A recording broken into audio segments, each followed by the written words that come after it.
What's going on, everybody? Welcome back to Fresh Cuts, where we look at the latest releases in theaters or on your favorite streaming services.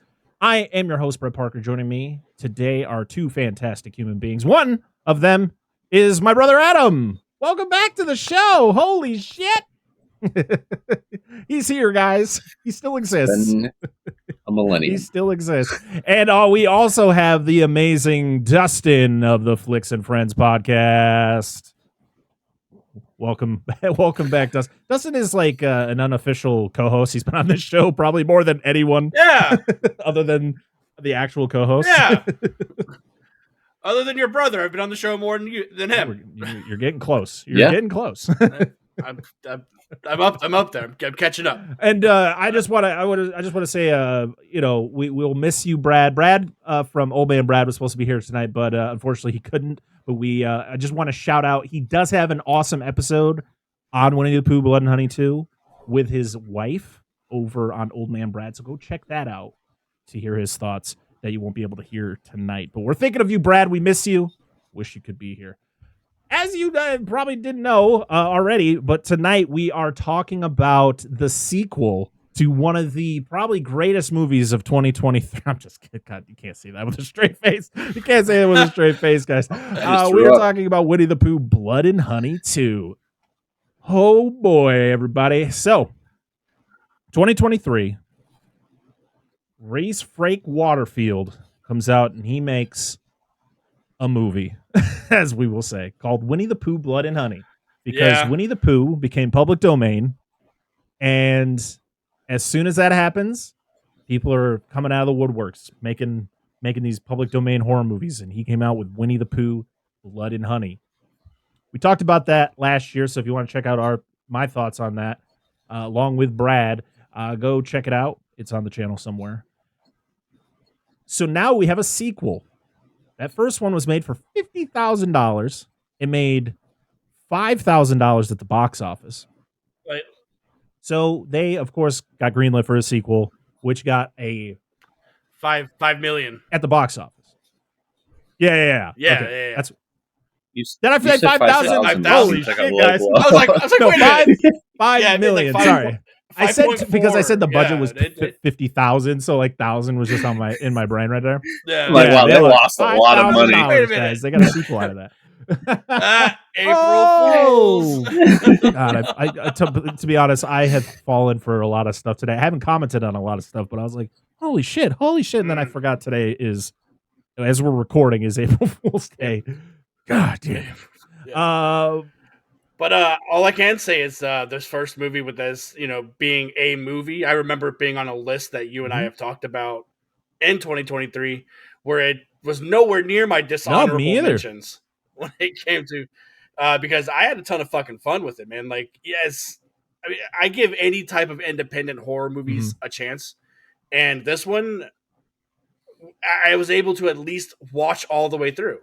Like, not discredit. I don't have a movie, so I'm not going to discredit someone putting a movie out there. But remember, we can still judge it on its qualities.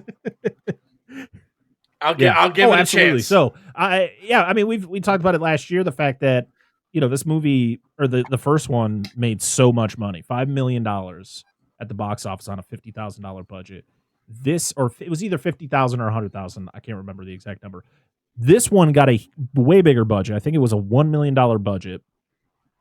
As of right now, from numbers I've seen, it's only at like 500,000 at the box office. So I don't know currently exactly where it's at money wise. It was only shown for 3 days over the course, or was it last week? Yeah, and to be honest, our theater, I guess, just didn't get enough people because they just took one of the days away. It was like Tuesday, Wednesday. Yeah, Thursday's not happening. So there's a lot to talk about, but right now what we're going to do is go around the room and talk about our spoiler-free thoughts before we hop into our full spoiler review. Just to caveat on that, it's as of right now, domestically has grossed $2 million. All right, well, Wikipedia needs to update their site. That's good for them. Yeah. Good for them. Keep it going. We got a Pooniverse we got a Pooniverse to talk about. So first, let's talk about actually, before we talk about our thoughts on the movie, let's talk about our theater experience, because I think that's always a fun thing, especially with a movie like this. So, Dustin, how was your theater experience? Mm-hmm. It was fine. My wife went with me, which was great. Like, she doesn't do horror movies at all, but she had a really good time. But we were 2 of 5 people in the theater. But which means like we were all invested into the movie. I didn't have to worry about somebody looking at their phone or this person over here taking a nap. Didn't have to worry about it. We were all intrigued with what we got and had a blast, dude. I love when they do these short runs, like Fathom, when they do the short little runs. Such a good time. Adam, we went together, so we kind of had the same experience going to see this movie. But like, what did you like? Do you think our theater experience was a good one? I had a blast. I mean, I went in what I expected happened, and we kind of had the same experience as Dustin. We had like approximately 3.5 people in our theater, so it was. I had a great experience. Yeah, I mean, I think that we even talked to the guy who was like, there was a guy sitting like 2 seats away from us because we sat in like the very back of the theater, and he's really like asking questions and stuff, and we were like talking. You animals! How do you what, sit in the back of the theater?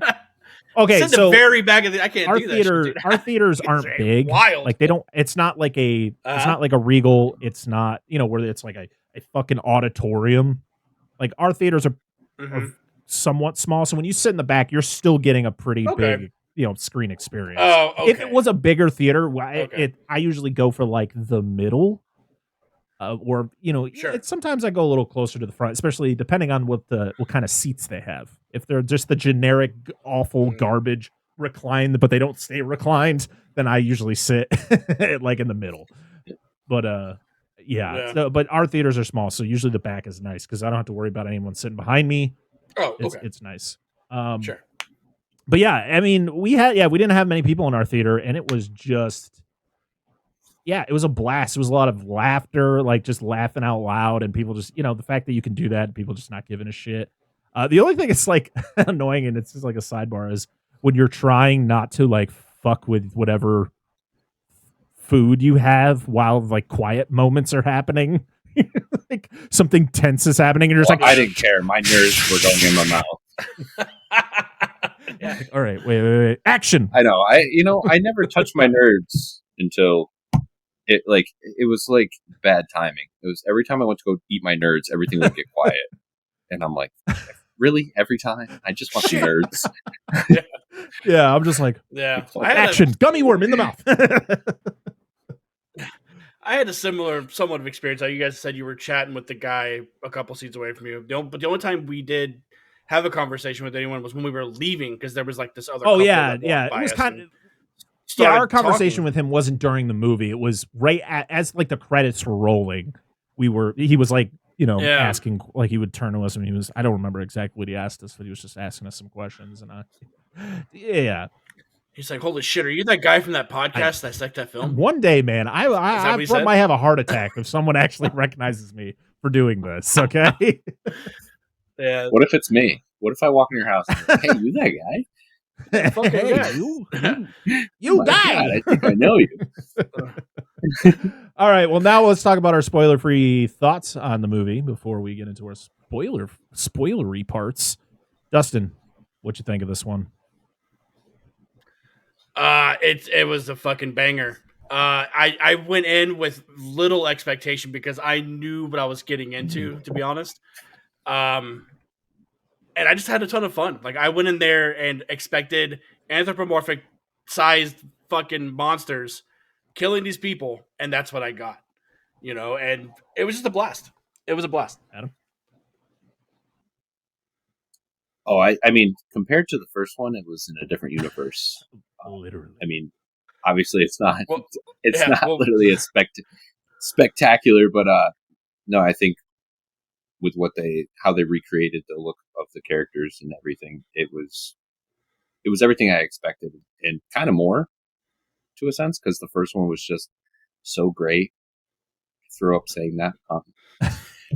No, it was. I enjoyed it. I thought it was great for what I expected. I thought it was it was a great time. And I think they did a good job for what they have to work with at this point in time. Don't let them lie to you. We had a great time seeing the first one in theater. I do remember walking out of the theater when we saw the first one, and you just looked at me and went, "What the fuck did we just see?" And I went, "I don't know now. Well, I gotta process this." I think I was cross-eyed too. I was like, my whole body was, and our theater was pretty packed. I wish we had a. It was actually. I wish we had a run of the first one down here, man. We didn't get a run of the first one. I haven't seen it since we saw it in theater. I do want to do a commentary track so bad on the first one. All I'm saying, man, Walmart has that beautiful fucking steel book. Yours does. Mine won't. It looks good. My Walmart sucks. My Walmart. Oh, really? I mean, I'm lucky enough to find this awesome Hollow Man steel book. You should try the Super I went Walmart. there. The only thing I found was that awesome Twister I bought for like $7. 80% of my Walmart is Disney product. There's like no physical media at any of like the outlet stores. Like Target doesn't have shit anymore. The Walmarts don't have much anymore. The cool thing is my Walmart has the cool steelbook end cap, but most of it's like they had Hollow Man, Anaconda, which is like, okay, I need to get those on steelbook. And then they had a bunch of like newer ones, like Godzilla versus Kong. Oh yeah, I saw Street Fighter. I might have to snag that at some point. But yeah, all right, back to what Street Fighter one. Let's go over some of the. Did I mention did I like the movie? This. Yeah, what you mean? I had a blast with this movie. I really did. I went into this only kind of getting what we got from the first trailer, because I only saw the first trailer for the movie. I actually did a react to it on the channel. So if you want to see what my reaction to watching the trailer for this movie, it's there. That was all I was expecting. And I just remember seeing like the updated masks and the way that like Pooh and his friends looked, and it, even in the trailer, it looked like a legitimate movie that like money went into, that like it looked like, I don't want to say a studio film, but it looked a lot cleaner than that first one. Like the first one looked cheap. And they had money. Right. They had money to spend. And don't get me wrong, I've watched a lot of like very, very like micro budgeted films that look way better than the first Winnie the Pooh, Blood and Honey. Okay, so I'm not going to judge a movie just because it's like, oh yeah, it looks like they put a lot more money into it. No, it just looked like more of a cohesive story. Like they were giving us something that the first one just did not bother with. And I was pleasantly surprised when I went through the movie, and I'm watching a cohesive story, a story that actually like makes everything that's happening make sense in a way. It was interesting. It reminded me of kind of like it kind of gave me the vibe of like Freddy versus Jason, like the way it looked. I know it's a weird movie to kind of compare it to, even though it is about slashers, so I guess it's not too far off. But it kind of has that same feel. And the great thing is like this movie really takes a lot of inspiration from other classics, but not like kind of throwing it in your face type way, if you know what I mean. Yeah, I mean, overall, I had a great time watching this movie. I definitely left this movie feeling a lot better than the first one, even though I was one of the few people who actually didn't hate the first one. So, yeah. All right, well, let's talk about some of the people behind this movie. So we have Reese Frake Waterfield back behind in the director's chair. We have a new writer, though. We have Matt Leslie, who took over writing duties on this. He, I guess, wrote a movie called Summer of '84, which I have not seen, but I heard it's actually pretty good. Is that the one with the group of kids? Yeah. It's got a group of kids in it, like the covers a milk carton. Oh, dude, yeah, I got to check it out because I've heard it's good, and I've actually had some pretty cool experiences talking to Matt Leslie on X. He's very active over there, so maybe one day get him on the show. Of course, this movie is based on the Winnie the Pooh by A.A. Milne and E.H. Shepard. I really wanted like a hardcore heavy metal version of like the Winnie the Pooh theme song at the end of the movie. where it's like Winnie the Pooh, like just fucking hard. But instead, we got this weird song, which we'll talk about because Adam knows the song. I didn't know what it was, but he was like, "This is the song they're gonna pick." Okay. Yeah, I mean, I like that song, but it does not fit. Yeah, it was weird. As for the stars of this movie, we have Scott Chambers as Christopher Robin. We have Tallulah Evans as Lexi. We have Ryan Oliva as Winnie the Pooh, and Teresa Banham as Samantha. I don't want to go through all these people because I feel like we're not going to talk much about the characters, especially like which one was Samantha. Like I don't remember half of these characters' names. I guess I can shout out the actors in this movie: Alec Newman, Simon Callow, Eddie McKenzie as Piglet, Louis Santer as Tigger, Marcus Massey as Owl, Nicola Wright as Daphne Robin, who is the mom, Thea Evans as Helen Bunny Robin, who is the little sister, Flynn Matthews as Finn. I think that was I think I remember who that guy was, and. Yeah, Finn was the friend with he wore the AirPods in the shower. Yeah, what's weirdo? And Toby Wynn Davies as Dr. Arthur Gallup. So okay, and then there's like half that credits that just said ravers. Yes. Yeah, I think. Don't forget about that. I wanted to be a raver. I think that was the thing the guy asked us about. He's like, "Is this seriously about like? Do you guys see that right now? It just all says raver." I was like, what about Titty Girl? That's why wasn't there a girl? Why wasn't there a credit for? No, you got to put Titty Raver at the top. Right. That's what we should have put it. Yeah, she's top 8 build. Yeah. The music was done by Andrew Scott Bell, who I believe did the music for the first one. It was released on March 18th in London and March 26th in the United States and I guess the rest of the United Kingdom. It was an hour and 35 minutes. Nice. I love it, like perfect timing. And and as we're talking about this movie, it's made over $2 million at the box office. I almost said billion. Imagine that. Oh my God, your money is just going off. It's like first $5,000 they only made. Now $2 billion. The Pooh Blend Honey 2 is here. Yeah. Did you guys get the cool little Fathom Events intro? We'll talk about that. Okay, because I wanted to talk a little bit about that. So before we get into spoilers, this will kind of. So that was the end of our spoilers. I have always been awful about doing spoiler-free stuff because I just want to talk about spoilers. But before the movie even starts, we get the director Reese Frake Waterfield. I always got to look over because he's got 3 names and I can't even memorize 2. We had Waterfield and we had Scott Chambers, who I guess is a producer. He's like one of the creators of people involved. I guess he's going to be a director for one of the movies. He's directing the Pinocchio movie. God. That's the one. So so they talk about the fact of that they listen to the fans, and that's why there was a lot of changes with this new one. You know, between the way that Pooh and his friends look, the way that they were going to actually bring in like a writer to give this movie kind of a story that makes everything that's going on more interesting. And then they jump into the Poohniverse, the most outrageous goddamn thing you could imagine, where there is going to be so we have our 2 Winnie the Pooh movies. We are going to be getting a Pinocchio movie called Pinocchio Unstrung. We're getting a Peter Pan movie. Mm-hmm. We're getting a...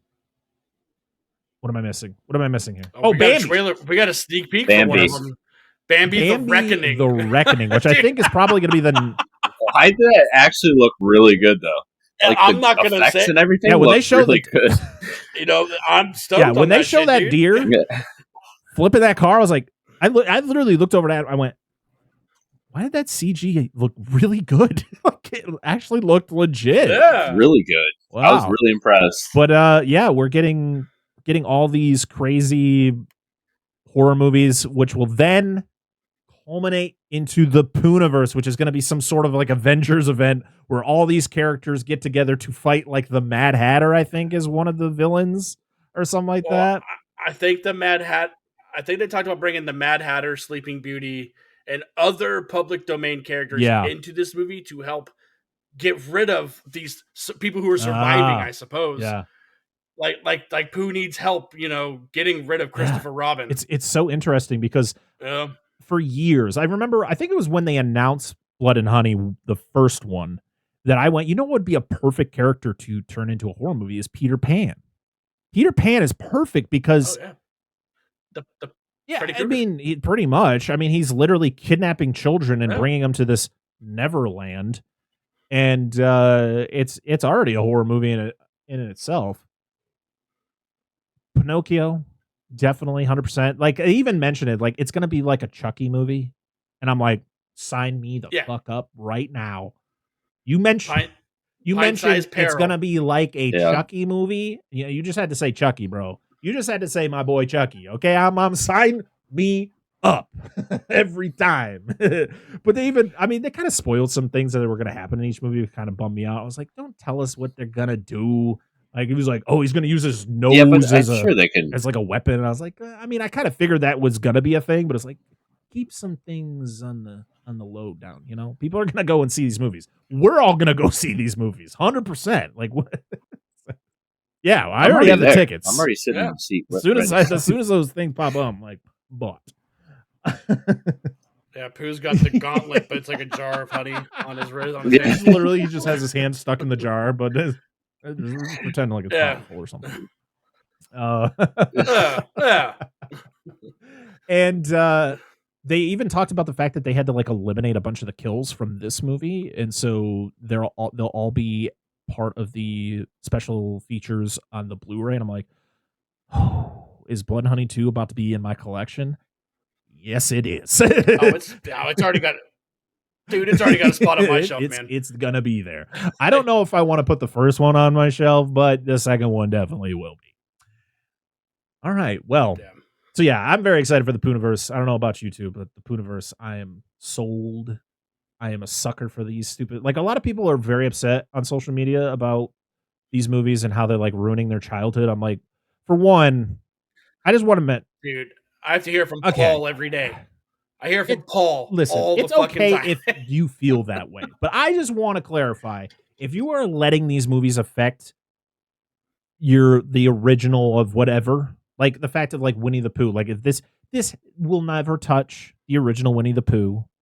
Like, I still enjoy the Disney, Winnie the Pooh. I still have the original books. I read them to my kids. Like, it's not gonna ruin it. And this just gets me excited because it's like, yeah, I love it. Like, they're making a Disney, or they're making a freaking Steamboat Willie horror movie. Like, sign me up. Like, they're probably gonna be awful, but like, I'm there. I want to watch them and laugh my ass off, because these are movies you can just throw on and just have a good time, and just you're gonna laugh. You're going to cringe maybe a little bit because of maybe some of the dialogue, or even some of the kills could just be like, holy shit, I was not expecting that. But I mean, that's the thing about these movies is like, I never go into them expecting to be blown out of the water, but I have a good time. And that's what I really care about in the end, is like, I enjoy them. They're fun. They're not spectacular, not a, award winner, but I have fun. Like, a lot of people, like when people talk about like Winnie the Pooh, Blood and Honey, it was like on so many, probably 95% of like moviegoers list as like worst of the year. Like, it's just an abomination. Like, even today, I still see people posting like, just saw Blood and Honey 1. That was utter garbage. And it's like, yeah, it's not good. It's not good, but it's definitely a movie where I can laugh at just like the scene where Piglet is chasing this chick in the pool, and it is the slowest chase scene. I laughed my ass off because it is so utterly dumb. That wasn't Piglet. That was Mrs. Boar, because that is not a pig by any means. I mean, all I'm going to say, man, is I guess people forgot that the 80s horror slasher craze happened, and 90% of the movies that came out in the 80s were fucking horror movies, and none of them were good. But they're gonna hold them to a pedestal, and Winnie the Pooh, Blood and Honey is the worst fucking movie I've ever seen. I can name The Flash, you know, I don't know. It's definitely not a bad movie. It's a good time. Is what you're having. I mean, to be honest, we were talking before we started recording. We were talking about Cat in the Hat because that's the newest episode from Dustin's podcast, Flicks and Friends. Imagine, like, you posted the fake A24 trailer. I want that. I want that. Yeah. Give me a horror Cat in the Hat. Absolutely. This cat comes in here, starts causing chaos, but he's like stalking these children. Sign me up. What we got? Yeah, I'm not a fan, but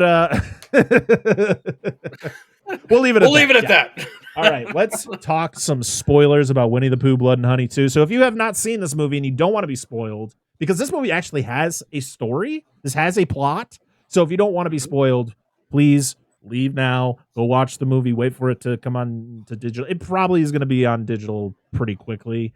Usually these movies do that. I know the first one's on Peacock right now. So yeah, if you don't want to be spoiled, please leave. And then once you've seen the movie and you want to listen to our spoiler-filled thoughts, come back and listen to it. All right, let's do this thing. Dustin,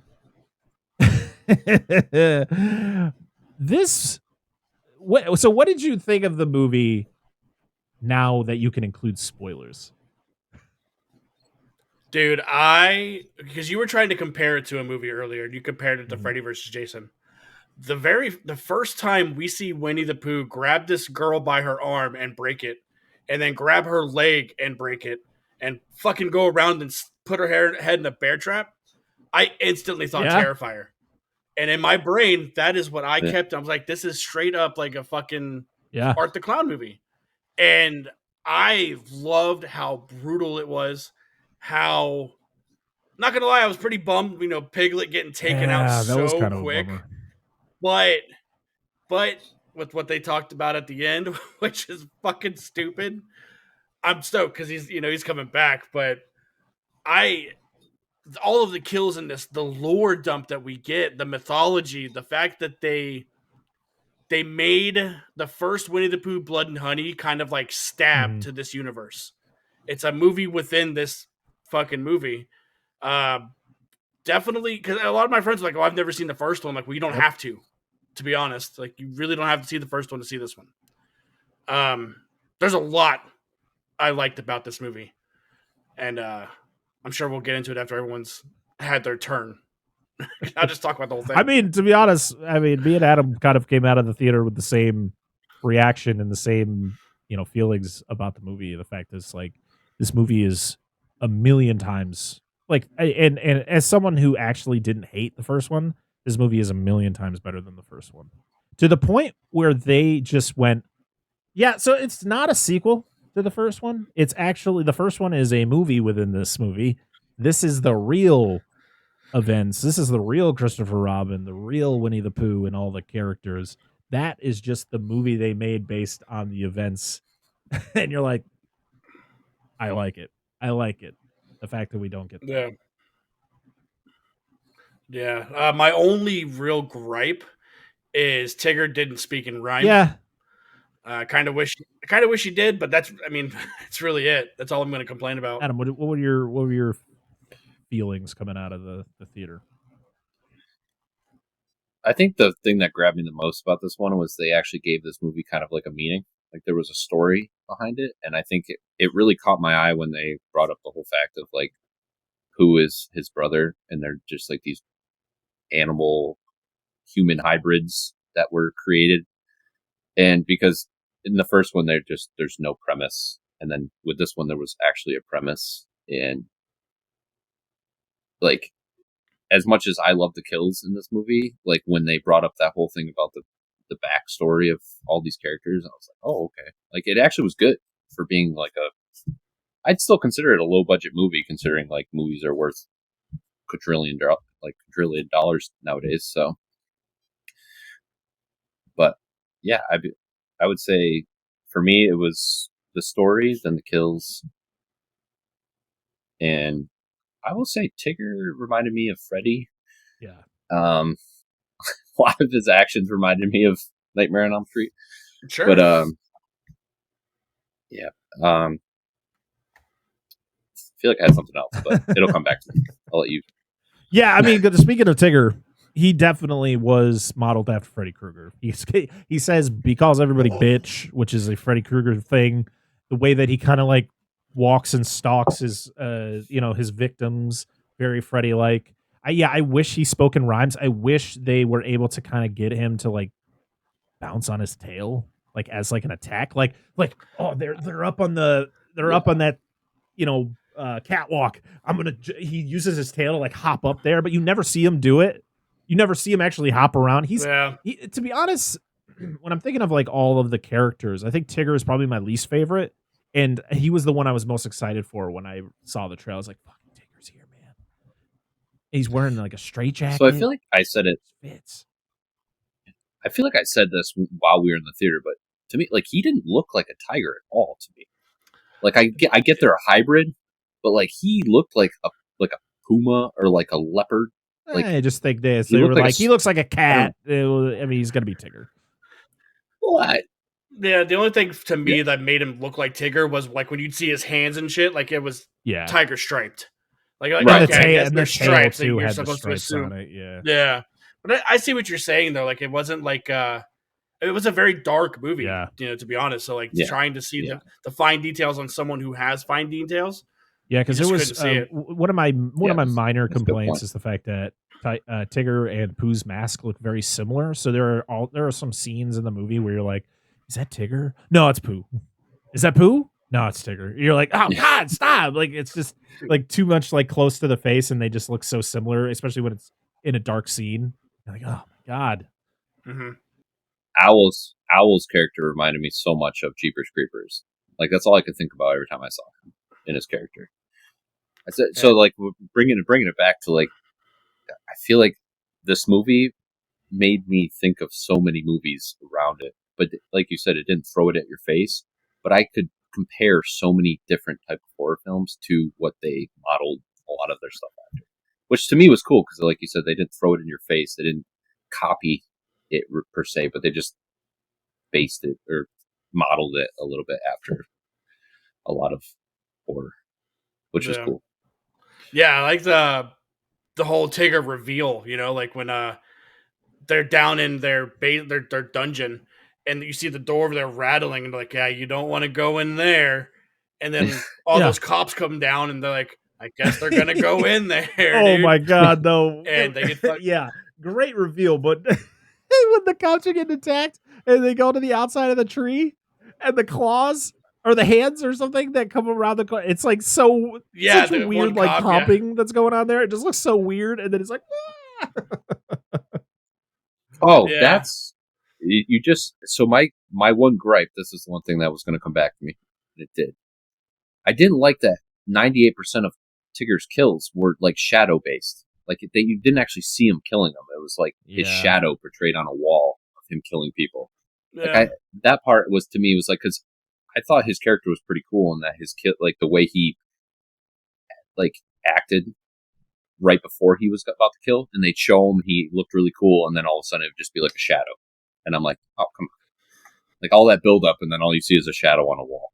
Dude, when he grabs that girl by the fucking leash and poking at her in the floor, that was pretty tight. Yeah, that's if I saw more of his, because his kills were cool when you saw them, but like 50% of them were just shadows. Especially when Pooh, especially to me, that was it's definitely a contrast to what Pooh was doing, because Pooh's were super brutal. Like Pooh's like decapitating everyone. Dude, holy shit! And you're watching it all. Like you don't get shadow kills with Pooh. Pooh's are front and center. Like the one where he walks into the rave and throws his bear trap and decapitates that girl's head, and then freaking hits it like a baseball. You're like, what the? All I'll say is, if you had to take a shot for every decapitation of that movie, you would be lying on the floor. Yeah. Nobody had heads at the end of that movie. But while we're on kills, did you guys have a favorite one? Like, was there one that stood out to you? I mean, the one I just mentioned is definitely one of my favorites. Like, that one was just so interesting. It reminded me of a shot in The Mummy where Brendan Fraser takes off one of the heads of the mummies, and then like it's like bobbling his head, and then he freaking hits it like a baseball. I was like, that's awesome. Other than that, I mean, that's the thing is like Pooh's. I got two. Pooh's were the most brutal. Pooh's was like the only ones you really saw. So, oh man, I'm like blanking right now on some of the kills. I have the one you said is one of my favorites, but my second one is the cop in the garage when he shoves the hand that one in her mouth. Good. Yeah. And it's just like sticking out of her mouth. I really enjoyed that one. Going by. Yeah. That one got me. I was like, all right, that's a cool concept. Yeah. No, I love the opening one, dude, when he snaps that girl's limbs. That one's awesome. Love that. And then at the rave, dude, Pooh walks up to that one girl against the fence and he just fucking gets her one time with he gives her the old, lariat and punches her face in, dude. I loved that, dude. Oh, it was so good. I think it was so funny when the poster for this movie came out and and people were kind of nitpicking it, like, and they're like, well, look at her arms and look at her legs, the girl laying down on the ground. And somebody was like, it's probably going to be part of the movie. And it was. Because that's the girl who gets all of her limbs broken and her arms and legs literally look like noodles. And then she gets her face thrown into that bear trap. And you're like, wow. Like that opening scene is bonkers because you have the girl who is in the caravan who blows up and then she's crawling out of the water. I'm like, bitch, just die. Just die. You don't want to be alive. Look at you. You look like a melted marshmallow. I will say though that scene with the camper made me kind of giggle inside because it looked like every time Pooh was picking up, like he was like so tired. He would like pick it up and then like drop it down. Like, why am I doing this? Like he kept panning back to him, and he's like, I don't want to do this. Speaking of, I did like that Pooh carried around the bear trap. That was like his weapon of choice. I love that shit, dude. That was awesome. And every time cool. Bear traps, anything with me just get me, man. Like in The Collector, like when a dude falls on the floor of bear traps. Oh yeah. And I mean that kill in the club. I mean, it's such a cool like idea to do it because that is his weapon. Yeah. And the way they made that scene was like, all right, this is like. Yeah, we're talking about Titty Raver 1, right? That's what we're talking about. Like, they were focusing on her. They were focusing on her a lot because she survived for quite a bit. And you're like, tits. Well, they had to show. They did, yeah, exactly. They didn't show tits at all in the movie until once that. You get into that rave, you're like, it's so okay, okay. It's so funny though because from the first one, where like I'm like, all right, when are the tits coming? Because I know they're. And then it was the most ridiculous scene, and then. As soon as the rave happened, I went, there's going to be tits. Plenty of somewhere them. in here is a titty raver. Yeah. But let's talk about something that the first one didn't have, and that is a plot. This movie really gives us kind of a story to kind of give a shit about. So we have Scott Chambers, who plays Christopher Robin, and this is the real life Christopher Robin. As we mentioned before, the first one is a movie within this universe. It is a movie based on the events that he had gone through. And he is like a pariah in his town. People think he's a murderer. And, he's a doctor.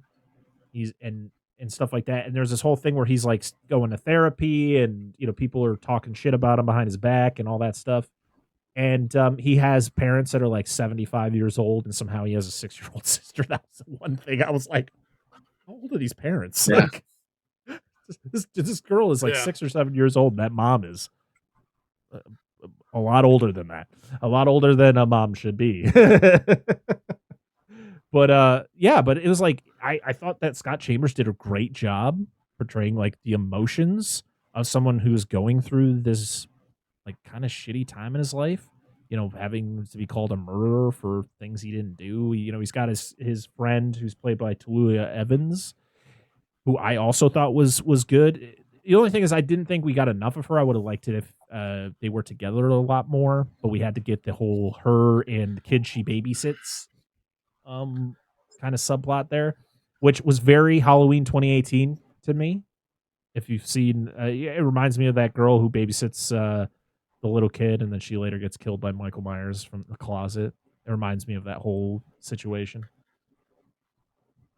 Yeah, I'm glad we didn't get more of them because we didn't need a love interest. I mean, they're I feel like definitely but it's not it's thrown not in your like face, they didn't right? hammer it Yeah. in your face.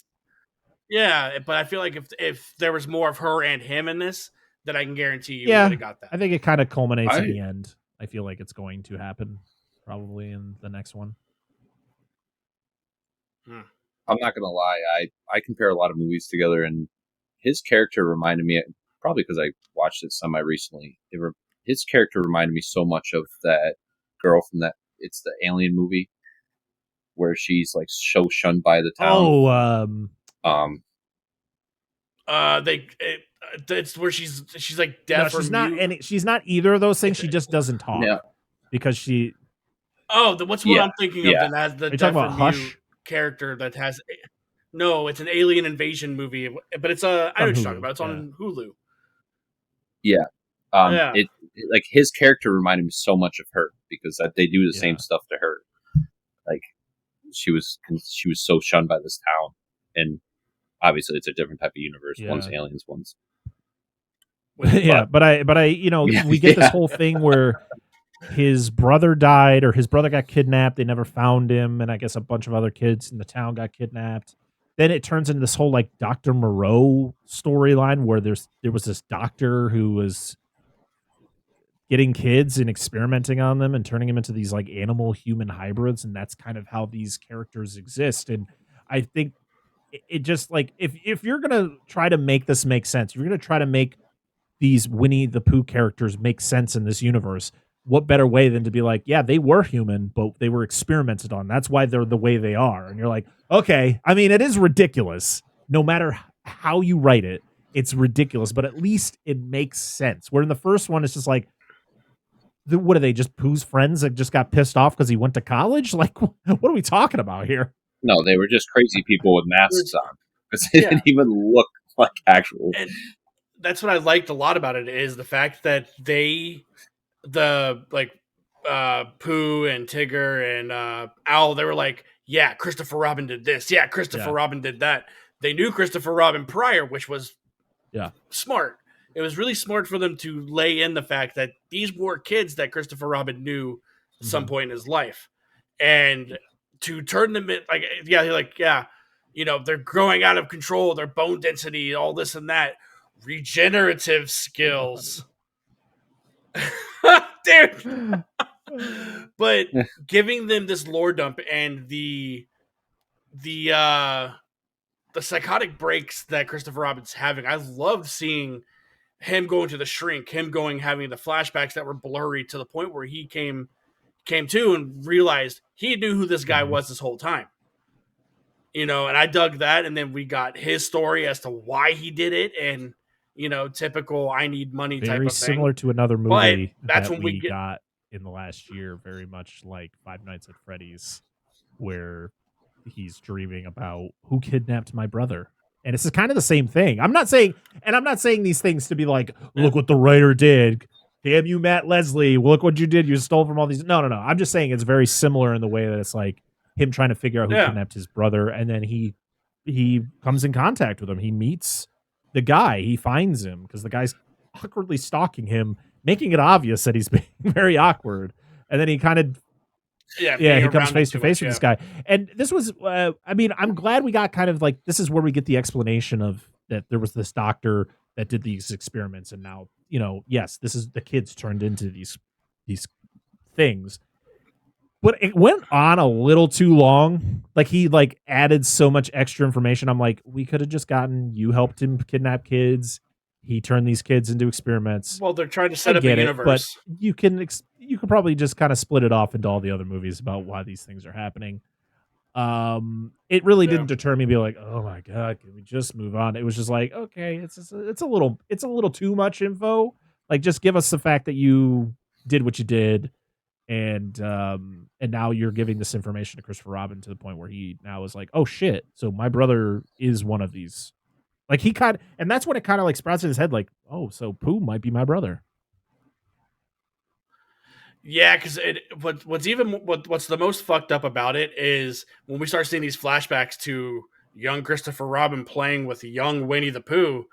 It's like his brother, that monster is still Right. part of his brother. And Christopher Robin has no idea. So he sees all the stuff that Christopher's getting and the luxury of living where he's living, and all while Pooh is getting buried in this grave over by this tree, the tree in Sleepy Hollow. Like that's and then he goes back to life, and it's like the earth spat them up. It's always weird to me because the doctor is the one who does this all, right? He does the experiments, he creates these creatures. He's the one who kills them, quotations, because they don't die, and buries them. He dies though in the course before they wake back up again, because the guy who kidnaps the kids ended up burning the guy's house down. And actually, no, he shot him. I think he shot him like point blank, and then he burned his house down. And I'm like, so are they just animalistic now to the point that's why they're killing all these people? Just like none of these people did anything to them. They're just killing aimlessly. They're killing just random people in their town. Like, I understand we have to have a movie, but like, why? The guy who did this is dead. But I wonder if it's because they have the impression of humans. Doesn't matter who it is, like there's those 3 guys out in the woods that are trying to hunt them. 2 of them ain't doing shit, but they still get got, The guy who survives? There's the guy. Ooh. There's that kid with his dad. Oh my god! Fucking birds. Fucking owl just swoops that up. I think it's just I just think it's the threat of humanity in general. It's yeah. I mean, there's a lot of questions I really have in the back of my head, like why are they doing this? But then you kind of have to reevaluate and go, oh yeah, this is Winnie the Pooh Blood 92. Let's not overthink this here. Let's not make this more complicated than it has to be. Okay. I actually have a question. So of all the cool kills, why does Pooh's head blow up like Mount Vesuvius? That kill really threw me off. I was like, he hit him with an axe. Yeah, when they show the shot behind Pooh after the axe hits him, his head is split so much. You're just like, seems a little much, but still cool effect. It's all practical, so I can't be too angry about it. I mean, that's a great thing about most indie movies is that a lot of practical effects are used because CGI is not the easiest thing to do. The CGI blood in this wasn't as ugly as in the first one. The first one had a lot of ugly CGI blood that just threw me off. Where this one was, because it was shot in, there was a lot of dark scenes. The blood didn't look as bad. I know there was probably quite a bit of CGI blood in this, which is like one of my least favorite things with CGI. That and water. If you can't do water right, blood is not going to be great either when it comes to CGI. But if you can do practical stuff, practical blood is the fucking best. I don't care if it's Sleepy Hollow red, as I like to call it, that like obnoxious red where you're like, that's not real, but you know what? I'm in. But yeah, I mean, overall, it's the fact that we get a cohesive story, at least a more cohesive story than we ever got in the first one. We have I actually cared about Christopher Robin. Like, I actually liked his character. He was really sweet to his sister. He was really nice with his parents. Like, it wasn't like him just being standoffish and like kind of that typical, like, guys just don't understand me.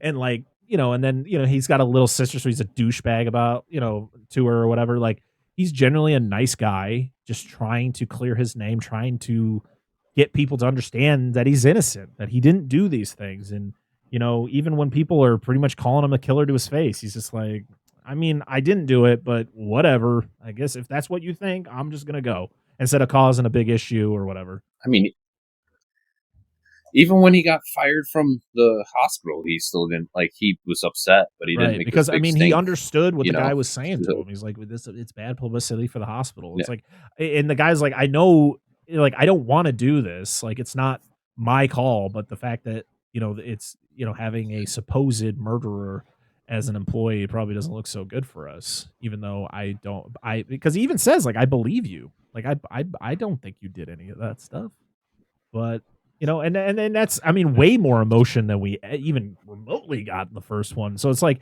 there's just so much improvement with this movie. This movie just does a way better job, and I hope it just keeps going up and up. I hope we don't revert back to what we got in that first movie. I hope that was the tent pole, and as much as that movie can be hated and despised, the fact is it was a tent pole for what we're going to get with this Poohniverse.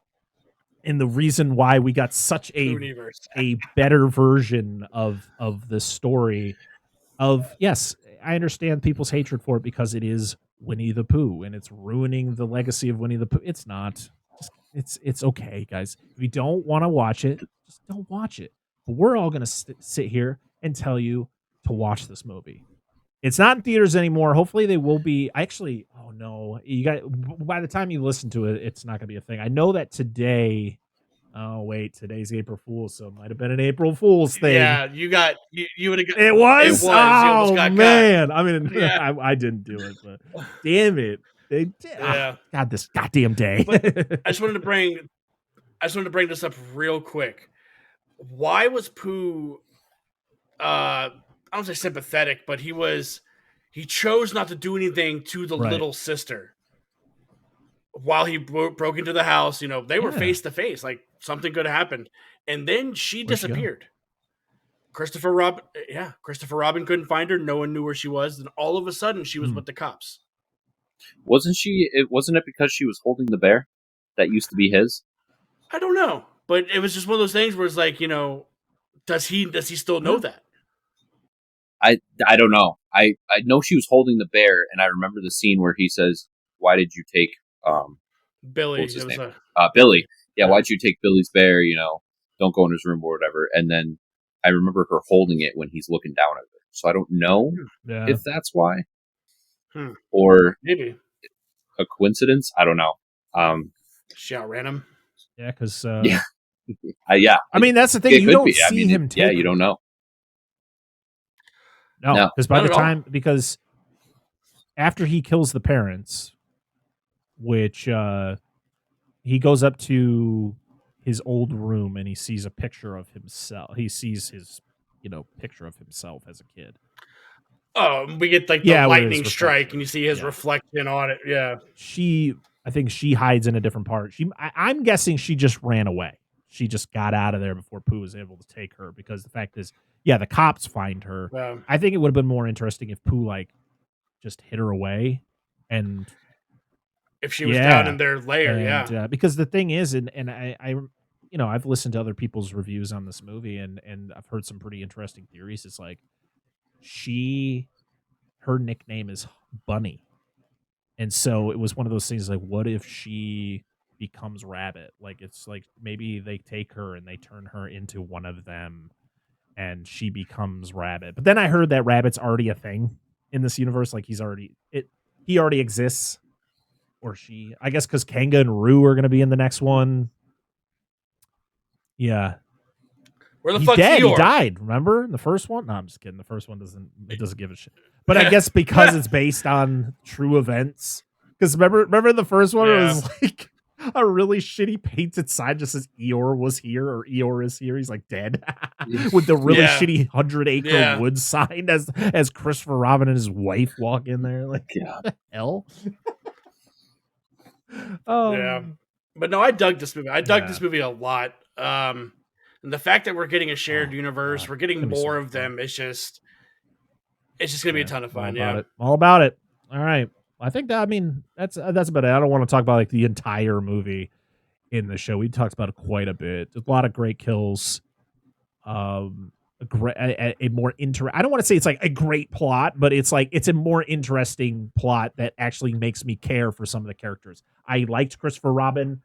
I liked Christopher Robin. I liked the girl. I can't remember what the character's name was, but I liked the girl that was the babysitter, but also pseudo girlfriend to Christopher Robin, even though she said she wasn't. But then there was a lot. Again, as these movies tend to do, a lot of throwaway characters. Like you had that. What the hell was his name? Finn. Who was this guy? He seemed like a nice guy, but he's the dude, weirdo. Taking a shower with his AirPods in, and I want to go back all the way back to when you asked me what one of my favorite kills are. The regurgitation face melt from Owl on Finn. Yeah. That was a cool kill. It's a good one. Because at first I was like, is he just throwing up on him? I'm like, nah. Because in real life, owls have that ability. It's like acid that they end up throwing up their prey and then they will end up eating it again or something like that. I'm like, that's cool. And then like the face melting. Oh man. I was like, okay. All right. That's pretty cool. Because Owl was one of those characters where he was just there. Like he was kind of like the narrator. He was like a UAV. He was a narrator to kind of like Pooh's, like to those characters' story. And he does. There's a lot of cool shots of him flying around. Like you don't see him like fully flying, but it's like the like swooshing around. He's like, but yeah, there's like a reverse UAV. Yeah. Like, there's a reason why he fucks off too, because there's got to be someone to continue, like pick up the bodies, and I just like how Tigger just goes back to his room. Got to be where did Tigger even go? He went back to his room. Because after is that what At happened? the end of the movie, he was back in his cage. Yeah, because you actually could hear him like making his noises inside there, and you could hear his the rat. I love the fact that he's wearing a straitjacket. Oh man. I do like how before Pooh gets axed to the head, he goes, "Oh bother!" I like, talk the whole movie. Yeah, dude. And then when Pooh's running on all fucking fours in that club, man. Yeah, so that was fun. That rave was insane. I'm like, damn. I thought this was gonna be a part. Like, I thought she was just saying they're gonna have a part. No, they were having a legit fucking rave, man. Tits are out. Yeah. People have their fucking glow sticks. Shit is happening, and then carnage, absolute carnage. And I think that's where we're gonna end this review of Winnie the Pooh, Blood and Honey 2. That all kind of rhymed in a way. That was kind of weird, guys. All right, that was all right, Tigger, bitch. You did it for him. It's the closest we're gonna get to another Nightmare on Elm Street movie is Winnie the Pooh, Blood and Honey 2. Yeah. Oh my god! I want to thank my brother Adam and Dustin for joining me on this wondrous night as we talk about this movie, because I've been talking about it a little bit here and there, but I really wanted to wait until we got to sit down and talk about it to kind of dish out all the juiciness that this movie brought. And I can't wait for it to come out on Blu-ray so I can snag that baby and watch all those great special features. So I want to see what kind of kills they got, saved up there. And maybe, just maybe, I can convince my co-hosts to do an episode of our core podcast of Winnie the Pooh, Blood and Honey 2. Well, I might be able to. Might be able to someday. But, yeah, thanks, guys, for joining me. Make sure, Dustin, Adam doesn't do anything, so I don't have to plug anything for him. He exists. I'm just here. I'm just breathing. It's fine. I'm here for the rave. Dustin working. I'm Titty Raver 1. Yeah. Dustin, where can everybody find you? They can find us everywhere. Spotify, Google Podcast, Apple Podcast, all under Flicks and Friends Podcast. TikTok. Apparently, I'm a famous TikTok star now. We're on Facebook, Instagram, and Twitter as well, all under Flicks and Friends Podcast. All the links to Flicks and Friends will be down in the description or in the show notes, so please go over and check out Flicks and Friends Podcast. It's a fantastic podcast. And Dustin's pretty cool, too. Except for sure. Yeah, one of the people over at Flicks and Friends I'm not a big fan of. But yeah, you can find us on all the same podcast apps on YouTube. If you're watching us, hi. Make sure to like, comment, and subscribe on the video. Make sure to leave us 5 stars on your favorite podcast app, because that's cool. It really helps us out.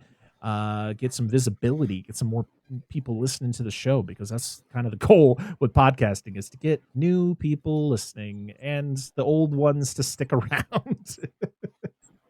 And you can check us out over on Patreon, patreon.com/Dissect That Film, where we have 2 tiers, a $1 tier where you can get early access to core podcast episodes. We have polls, we have other things. And then at our $5 tier, we have a Patreon exclusive show called The Monster Zone, which is hosted by my co-host Dan and Angelo, where we spin a wheel once a month and we talk about whatever monster movie it lands on.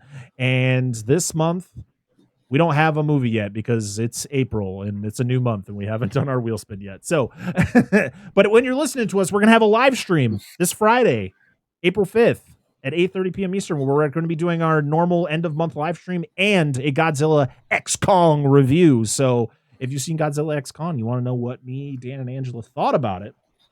I know that's not how you're supposed to say that, but if you want to know what we thought about it, please come hang out with us over at youtube.com/dissect that film for our end of month live stream. So it's gonna be live, so it's gonna be no editing, nothing. It's just gonna be kind of no holds bar, baby, and it's gonna be a blast. So come hang out with us there. All right, I think that's enough plugging for me. It's been an hour, and that's good enough for me. Until next time, I am Brett Parker, that is Adam Parker, and that is Dustin from the Flicks and Friends podcast, and this has been another episode of Fresh Cuts.